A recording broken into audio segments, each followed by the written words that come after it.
Hello friends, welcome to Vidyarath. Vidyarath के इस platform पर आप सभी का स्वागत है। हमारे पास बहुत सारे मैसेज और जो कमेंट्स हैं वो आए हुए हैं कि सर चंडीगढ़ टीजीटी के लिए हमारी तैयारी करवा दीजिए, कोर्स को शुरू कर दीजिए। तो उसी बातों को ध्यान में रखते हुए हम चंडीगढ़ टीजीटी के लिए ये पूरा का पूरा जो कोर्स है वो डिजाइन कर रहे हैं। लेकिन आप लोग ये मत समझना कि ये जो पर्टिकुलर क्लास है वो सिर्फ और सिर्फ मात्र जो चंडीगढ़ टीजीटी है उसके लिए नहीं। जो बच्चा एस्टेट की तैयारी कर रहा है टीजीटी की, उसके लिए यानी लेवल 2 का पेपर डीएसएसबी की तैयारी कर रहा है, या फिर उसके साथ साथ जो यूपी टेट की तैयारी कर रहा है, सी टेट की तैयारी कर रहा है, उसके लिए पूरा का पूरा जो ये क्लासेस हैं वो यूजफुल रहेंगी। अब से पहले मैंने जो किया था वो आपको बताया है कि हिस्ट्री क्या होती है, हिस्ट्री और ज्योग्राफी आपस में इंटर रिलेट कैसे करती है। लेकिन उसके साथ साथ मैंने ये भी बताया था कि प्री हिस्ट्री क्या होती है, प्रोटो हिस्ट्री क्या होती है, उसके साथ साथ जो हिस्ट्री है उसकी डेफिनेशन क्या है। प्री हिस्ट्री मैंने आपको बताया था जहां पर कोई साक्ष्य नहीं है, प्रोटो हिस्ट्री लिखा हुआ है लेकिन उसको समझना हमारे लिए मुश्किल है, और जो वो हिस्ट्री जो लिखा भी हुआ है और हम समझ भी सकते हैं उसको हिस्ट्री कहा गया है। लेकिन यहां जो चंडीगढ़ टीजीटी का पेपर है उसमें एक सिलेबस डिफाइन है, उसमें दिया गया है कि आपको मॉडर्न हिस्ट्री पढ़नी है। मॉडर्न हिस्ट्री भी जो एडवेंट ऑफ यूरोपियंस है वहां से, तो उन बातों को ध्यान में रखते हुए हम डायरेक्ट मॉडर्न हिस्ट्री पर जाते हैं। लेकिन जो हिस्ट्री है वो आपस में इंटरलिंक्ड है। आप लोग सोच रहे होंगे कि हिस्ट्री जो है फैक्ट के बेसिस पर चलती है, नहीं, कभी भी वो फैक्ट के बेसिस पर नहीं चलती। वो चलती है सिर्फ और सिर्फ नॉलेज और उसके पीछे की जो अंडरस्टैंडिंग है। और मैं ऐसा इसलिए आपको कह रहा हूं, अब आप दो चीज देखोगे। 1498 जब वास्को डी गामा भारत आता है, ट्रीटी ऑफ टोरडेलिस होती है जो 1494 में होती है। 1494 जो स्पेन और पुर्तगाल के बीच होती है, स्पेन और पुर्तगाल, ठीक है। यहां पर क्या रखा जाता है मैं आपको बता ही देता हूं। ये वर्ल्ड का मैप है, आप थोड़ा सा अंदाजा लगा दीजिए जिससे आपको चीजें क्लियर हो जाए, ठीक है। चलो भाई, ये नॉर्थ इंडिया है, और भाई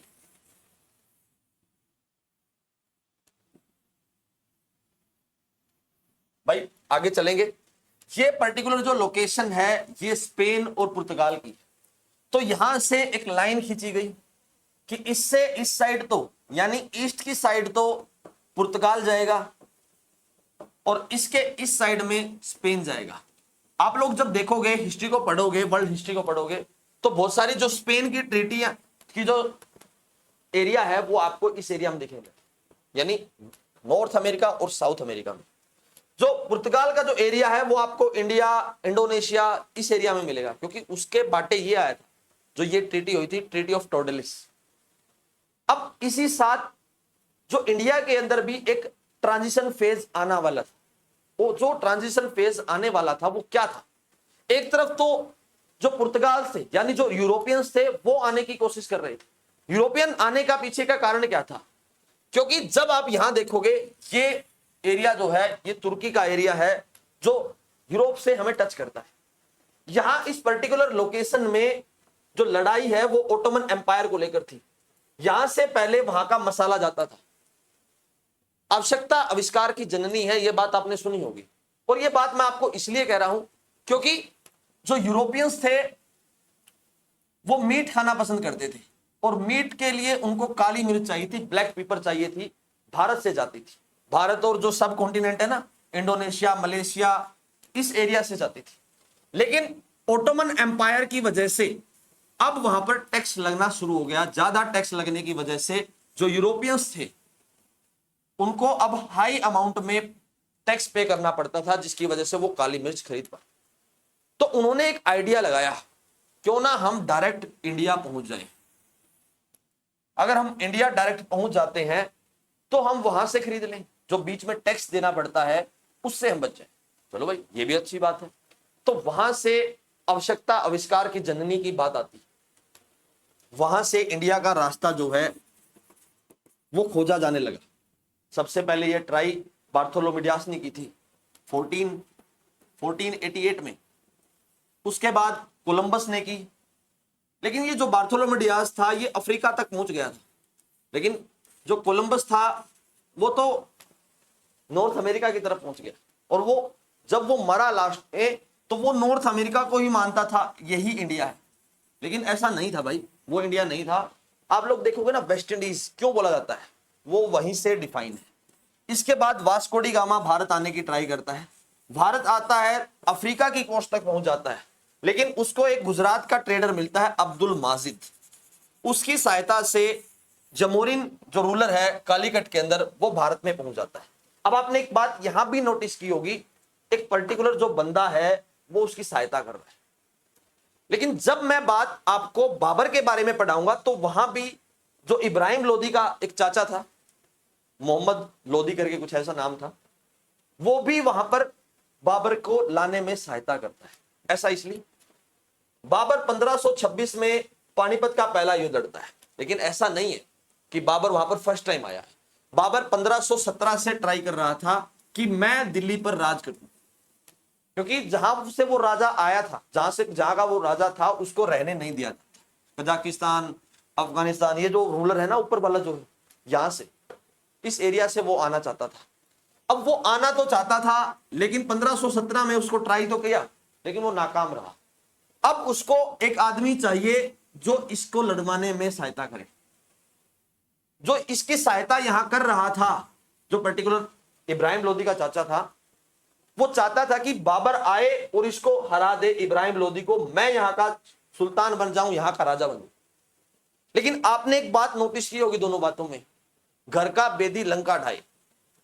यहां भी एक पर्टिकुलर बंदा है और यहां पर भी एक अब्दुल माजिद नाम का एक बंदा है। अगर इससे आगे का रास्ता, इंडिया लाने का जो रास्ता था, अगर ये नहीं बताता तो आज हमारी हिस्ट्री कुछ और होती। और भाई अगर बाबर की सहायता ये नहीं करता, जो उसका चाचा था इब्राहिम लोदी का, अगर, तो आज भारत की हिस्ट्री कुछ और होती। इस तरीके से चीजें जो है पलट जाती हैं, और पलट भी इस तरीके से जाती हैं कि पूरी की पूरी जो हिस्ट्री है, पूरा का पूरा इतिहास है, वो बदल जाता है। अब दोनों जो है साइड बाय साइड डेवलपमेंट आ रहा था, पुर्तगीज का भी और भाई बाबर का भी। बाबर लगातार अपना साम्राज्य बढ़ाता जा रहा था, लगातार युद्ध लड़ता जा रहा था, लगातार वॉर करता जा रहा था। उस साइड जो पुर्तगीज थे वो नई नई ट्रीटियां लेकर, नए नए रास्ते खोजने के बाद अपनी जो एरिया है उसको बढ़ाने की ट्राई कर रहे थे। वास्को डी गामा भारत कितनी बार आए? 3 बार। यही सवाल टीजीटी के अंदर पूछे जाते हैं। वास्को डी गामा कब मरा? कब मरा ये तो मैटर नहीं करेगा, लेकिन कहां मरा ये मैटर जरूर करेगा। उसकी जो कबर है वो यही है। लेकिन इसके साथ साथ जब वास्को डी गामा मरा तो बाबर का भी 1530 के अंदर देहांत हो चुका था, और यहां पर भी सक्सेसर वॉर की लड़ाई शुरू हो चुकी थी। जो हुमायूं था, हिंडाल था, अंदाल था, कुछ ऐसे ऐसे नाम थे, जो 4 ब्रदर है, हुमायूं और 4 ब्रदर थे, उनके बीच में लड़ाई थी। वो सारे के सारे हुमायूं को बाहर भगाना चाहते थे कि हुमायूं भाग जाए और सारा का सारा रूल हम तीनों लोग कर ले, लेकिन हुमायूं ने उल्टा कर दिया, उन तीनों को मार गिराया और खुद रूल करने लग गया। लेकिन 1539 आते आते बैटल ऑफ चौसा हुआ, ठीक है। वहां पर जो बाबर है, हुमायूं है, वो हार जाता है शेरशाह सूरी से। एक बार 1540 में फिर लड़ता है हुमायूं, ठीक है, फिर शेरशाह सूरी से वो हार जाता है। भाई लगातार 2 बैटल हार जाता है, उसको कहीं जगह नहीं मिलती। फिर वो राजस्थान के कुछ एरियाज में जाकर छुप जाता है और 1555 में दोबारा दिल्ली की गद्दी पर स्थापित हो जाता है। ये मेडाइवल हिस्ट्री जो मध्यकालीन भारत है वो चल रहा था साइड बाय साइड। लेकिन उसके साथ साथ मैं आपको बताऊं तो पर्टिकुलर जो है पुर्तगीज भी अपना साम्राज्य खड़ा कर रहे थे। जब पुर्तगीज साम्राज्य खड़ा कर रहे थे तो यहां पर समय आ जाता है अकबर का। लेकिन अकबर के आने से पहले शेरशाह सूरी ने भी डेवलपमेंट किया। उसके बाद एक नाम आता है हेमू विक्रमादित्य। अब ये कौन था हेमू विक्रमादित्य? अगर मैं यहां पर बात करूं कि हेमू विक्रमादित्य कौन था, सबसे पहला नाम आता है भाई हेमू विक्रमादित्य में किसका? अगर मैं आपसे पूछूं किसका नाम आएगा? क्योंकि 7 अक्टूबर 1556 को बैटल ऑफ दिल्ली होता है। भाई ये चीजें समझने की है, जब तक आप समझोगे नहीं तब तक आपको हिस्ट्री की एक जो पकड़ है, सब्जेक्ट के अंदर ट्रांसफॉर्मेशन कैसे आता वो नहीं आएगा। बैटल ऑफ दिल्ली होता है जो अकबर और जो हेमू है उन दोनों के बीच में होता है। हेमू यहां पर जीत जाता है, इसके बाद हेमू 27 दिन तक दिल्ली की गद्दी पर बैठता है। अब ये जो सारी बातें मैं आपको बता रहा हूं ये नॉर्थ इंडिया की बातें। उस साइड ये नहीं है कि पुर्तगीज अपना डेवलपमेंट कर रहे थे, उस साइड भी बहुत सारी लड़ाइयां हो रही थी। जो बहमनी किंगडम है, बताऊंगा इनके बारे में भी बताऊंगा, और विजयनगर एम्पायर। आपने कृष्णदेव राय ऐसे ऐसे नाम सुने होंगे, ये वही के। नॉर्थ इंडिया में ये है हुमायूं, अकबर, ये सब चला हुआ है। साउथ इंडिया में ये चल रहा है। और जो अदर पावर थी, जैसे जो पुर्तगीज थे, अब तो वे बच्चे थे, चूजे थे अब तक तो वे, क्योंकि उनको अभी कोई पॉलिटिकल सिस्टम को नहीं संभालना था। उनको सिर्फ और सिर्फ भारत के अंदर एक बेस चाहिए था। अगर वो बेस वहां से मिल जाता है तो उसके बाद वो डेवलपमेंट करेंगे। अब वही बात है, अगर आप लोगों को एक पर्टिकुलर जगह पर नौकरी करने को मिल जाए तभी तो आप दूसरी नौकरी के बारे में सोचोगे। लेकिन जब तक आपको वहां बैठने की जगह ही नहीं है तो आप दूसरी नौकरी के बारे में कैसे सोचोगे? आपको तो पहले वाले की लाले हैं। तो वही जो कंसेप्ट है मैं आपको बताना चाहता हूं। तो जब 27 दिन बाद अकबर और हेमू का युद्ध होता है, दूसरा पानीपत का युद्ध, सेकंड बैटल ऑफ पानीपत। उस बैटल ऑफ पानीपत में जो अकबर है वो जीत जाता है बैरम खां की वजह से। बैरम खां एक लीडर हुआ करता था, लेकिन बैरम खां का जो कंट्रोल है वो मैक्सिमम टू मैक्सिमम 1560 तक चला। अच्छा भाई 1560, अब क्या करें? 1560 तक बैरम खां अपना रास्ता नप लेता है, क्योंकि अकबर उसकी बात मानना बंद कर देता है। कुछ इसलिए भी लड़ाई थी क्योंकि जो मुस्लिम रूलर्स थे, जो मुस्लिम के अंदर दो तरीके के होते हैं, शिया और सुन्नी, ठीक है जी। जो अकबर वाली थी वो शायद सुन्नी थी, और जो बैरम खां वाले थे वो शिया थे। तो आपस में जो ये लड़ाई थी ये ज्यादा बढ़ गई, और 1560 में बैरम खां अकबर को छोड़कर अपना रास्ता नप लेता है।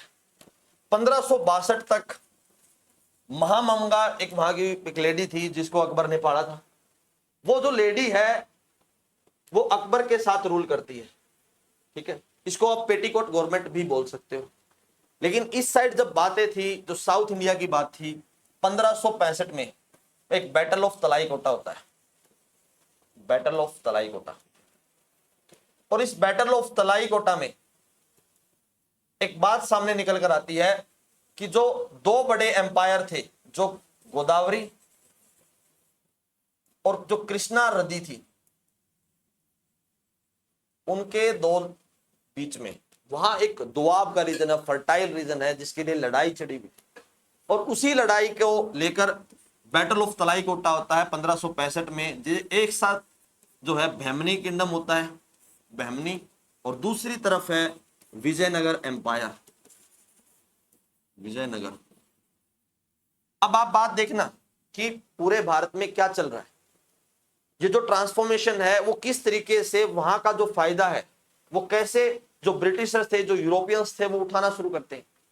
अब इन दोनों के बीच की जो लड़ाई है, क्योंकि साउथ इंडिया में कोई भी एंटर नहीं कर सकता था जब तक इन दोनों के बीच में लड़ाई थी।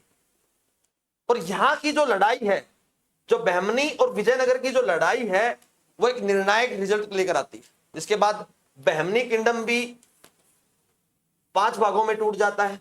और जो विजयनगर है, संगम, सलवा, तलवा, अराविडू ऐसे नाम होते हैं, ठीक है। कृष्णदेव राय जो है तुलवा डायनेस्टी से बिलोंग करते थे, यानी इसके 4 भाग हो जाते हैं, इसके 5 भाग हो जाते हैं।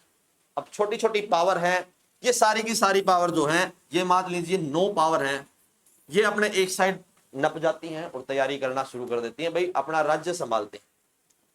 लेकिन इस साल अब यहां से अकबर का एक्सपेंशन शुरू हो जाता है। अब 1562 में जब पेटीकोट गवर्नमेंट भी खत्म हो जाती है तो अकबर सामने आकर रूल करते हैं। जब अकबर सामने आकर रूल करते हैं तो वहां एक बात निकल कर आती है कि भाई हां, अब अकबर जो है अपना एरिया एक्सपेंड करेगा। अकबर लगातार 1605 में अकबर की मृत्यु होती है, लगभग 49 साल, ये मानकर चलिए लगभग लगभग 50 साल अकबर के द्वारा रूल किया जाता है। जब अकबर ने 50 साल का रूल किया तो जो अकबर है साउथ इंडिया तक पहुंचने की जो ट्राई थी वो कर चुका था। यानी अब अकबर का जो एरिया है वो आज का महाराष्ट्र है, वहां तक नप चुका था। और ऐसा इसलिए हुआ क्योंकि ये पर्टिकुलर जो है ये टूट चुके थे। अगर ये वहां होते तो अकबर महाराष्ट्र तक कभी नहीं पहुंचता। ये लड़ाई थी और इसी का फायदा बीच में जो पुर्तगीज हैं वो उठाना शुरू करते, क्योंकि वो इन दोनों के साथ अपनी जो गोल्ड मेल है उसको बना के रखते हैं। क्योंकि उनको पता था जब दो बंदर लड़ते हैं तो बिल्ली फायदा उठाती है। तो वही काम पुर्तगीज ने किया, ब्रिटिशर ने किया, फ्रेंच ने किया और उसका फायदा बाद में उनको मिला और हमें नुकसान झेलना पड़ा। अब यही चीज सामने निकल कर आती है, क्योंकि जब 1606 में जहांगीर आता है तो जहांगीर की कोर्ट में दो तीन चीजें निकल कर आती हैं।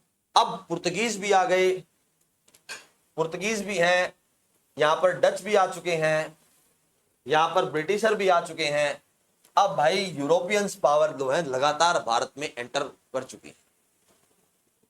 इससे पहले भी दो तीन नाम हैं जो पुर्तगीज के थे, ठीक है। उसमें जब पहला जो नाम है तो आपको पता ही है वास्को डी गामा था। उसके बाद दूसरा जो नाम है एल्बुकरक करके है, तो नहीं भाई सॉरी, उससे पहले हाँ कैब्रल करके, कैब्रल है, ठीक है। तीसरा नाम है देख लेते हैं भाई थोड़ा सा, एल्मीडा है, ठीक है। एल्बुकरक है, एल्बुकरक, ठीक है। और उसके बाद 5वें नंबर पर आता है जो एक नाम है नूनो दा कुना, नूनो दी। ये मेन वहां के वॉइसरॉय या फिर गवर्नर आप लगा सकते हो। इनके द्वारा एक अच्छा खासा जो पुर्तगीज पावर थी वो ट्रांसफॉर्मेशन लेकर आते। अब यहां पर जो है पुर्तगीज जो पावर है वो पर्टिकुलर इंडिया के अंदर अपना एक्सपेंशन करना शुरू कर देते हैं। क्योंकि नूना दो कुना है वो 1529 में कालीकट से गोवा अपनी कैपिटल शिफ्ट कर लेते हैं। यानी अब वो कोस्टल जो एरिया है, कोस्टल एरिया कौन सा भाई, अब आपने देखा होगा ये भारत का मैप है, नीचे का हिस्सा जो है इस पर्टिकुलर एरिया में, यहां पर अब वो इस एरिया को काबू करना शुरू कर देते हैं। और ये जब एरिया काबू हो जाता है तो इसके बाद जो पुर्तगीज हैं वो इस वहां पर यहां पर इस तरीके से जो कोस्टल एरिया है उसको काबू करना चाहते थे। इसके बाद क्या हुआ, हिस्ट्री को किस तरीके से पुर्तगीज ने चलाया और पुर्तगीज हमारे लिए क्या क्या करके गए, क्या हमें नुकसान झेलना पड़ा पुर्तगीज की पावर की वजह से, वो हम आपके लिए अगली वीडियो में लेकर आएंगे। अब तक जो चीजें थी वो ट्रांसफॉर्मेशन था कि नॉर्थ इंडिया में क्या चल रहा था, साउथ इंडिया में क्या चल रहा था। एक तरफ जो जहांगीर था वो ब्रिटिशर, पुर्तगीज और इन सबको अपने अंदर लाने शुरू कर दिया था। लेकिन अगर मैं यहां पर एक बात कहता हूं, इससे पहले जो अकबर है उसने ही पुर्तगीज को भारत के अंदर एंट्री दे दी थी। और मैं ऐसा इसलिए कह रहा हूं, आपने एक धर्म का नाम सुना होगा, दीन ए इलाही, दीन ए इलाही, जो 1582 में लेकर आया था। और बिरबल एकमात्र हिंदू था जिसको इसने ज्वाइन किया था। और ये जो दीन ए इलाही जो था ये क्या चीज थी, बहुत अच्छी चीज अकबर लेकर आया था। जितने भी धर्म की पॉजिटिव बातें हैं, जो भी धर्म है आप जो जानते हो, सबकी पॉजिटिव बातें दीन ए इलाही में लाकर इकट्ठा करके एक पर्टिकुलर धर्म बना दिया गया। लेकिन ज्यादा सक्सेसफुल तो नहीं रहा। उससे पहले जो 1575 में उसने लोकसभा टाइप एक बैठक टाइप एक चीजें बनाई जो क्रिश्चियंस को उन्होंने बढ़ावा दिया। इस तरीके से क्रिश्चियंस को अंदर एंट्री मिलने में लगी, यानी पुर्तगीज पावर जो है एंटर में आ चुकी थी। और इसी का फायदा पुर्तगीज में अकबर के समय भी उठाते हैं, तो जहांगीर आने के बाद वो ज्यादा उठाने की कोशिश करते हैं। तो वहां से जो ब्रिटिशर लोग आते हैं, कैप्टन हॉकिंस आते हैं, वो भी जो भारत के अंदर अपना रूल जो है ट्रेड करना चाहते थे, वहां से भी चीजें शुरू होती। अब जो बीच में मैं एक बात बताता हूं, एक बात कही जाती है, दोबारा से वही बात है, दो बंदर हैं और बीच में बिल्ली फायदा उठा जाती है, ठीक है भाई, या फिर ये लगा लीजिए दो बिल्ली हैं, एक बंदर है, बंदर बीच में फायदा उठा जाता है। अब आगे जो होगा तो वही होगा। पहले तो क्या होगा कि जो मुगल है अपना पीक पकड़ना शुरू करेंगे, लेकिन जो यूरोपियंस पावर है, इसके अंदर पुर्तगीज भी आ गए, डच भी आ गए, डेनिश भी आ गए, और भाई ब्रिटिशर भी आ गए, फ्रेंच भी आ गए, इन सारे के बीच में लड़ाई होगी, झगड़े होंगे, ये भी अपना जो है अस्तित्व भारत में लाना शुरू करने की कोशिश करेंगे। अब इससे आगे जो भी डेवलपमेंट होगी, हिस्ट्री को इसी प्रकार हम एक कहानी के तौर पर पढ़ेंगे, जहां आपको चीजें समझाने में और समझने में बहुत आसानी होने वाली। मुझे नहीं लगता इसके बाद आपको हिस्ट्री के वो सारे फैक्ट और कंसेप्ट जानने की जरूरत पड़ेगी कि हम किस तरीके से हिस्ट्री को तैयार करें। अगर आपने एक बार उस फैक्ट को समझ लिया, एक बार उस कंसेप्ट को समझ लिया, तो जरूरत नहीं रहेगी। ये मोर देन सफिशिएंट है। अगर आप एस्टेट की तैयारी कर रहे हो, इवन मैं आपको इस बात के लिए ये कह सकता हूं कि 99.99% अगर आप इतनी सारी बातें कर लेते हो, तो जो पीजीटी का पेपर होगा उसमें हिस्ट्री जो आएगी, उसमें आपको ज्यादा पढ़ने की जरूरत नहीं रहेगी, मोर देन सफिशिएंट है। ये तो टीजीटी का लेवल है। जब टीजीटी में मैं इतनी सारी बातें करवा रहा हूं, तो पीजीटी में क्या होगा? कुछ नहीं है, सिर्फ आपके दिमाग की कुछ बातें हैं जो घुमाकर सरकार आपसे पूछती है, समझना होगा। और मैं आपको इतनी चीजें क्यों करवा रहा हूं? क्योंकि भाई एक बार मौका मिलता है जिंदगी में, जब एक बार मौका मिलता है और वो मौका हाथ से छूट जाए तो बहुत बड़ा दुख होता है। उस मौके को नहीं छूटने देना हमें। अगर आपको चंडीगढ़ टीजीटी के अंदर मौका मिला है तो उस मौके को फायदा उठाइए। अगर चंडीगढ़ शहर में 30 पोस्ट आती हैं तो आपके लिए बहुत बड़ा सुनहरा मौका है और आप आसानी से कवर कर सकते हो। विद्यारथ आपका साथ देगा। That's all for today. Thank you very much and please subscribe to विद्यारथ।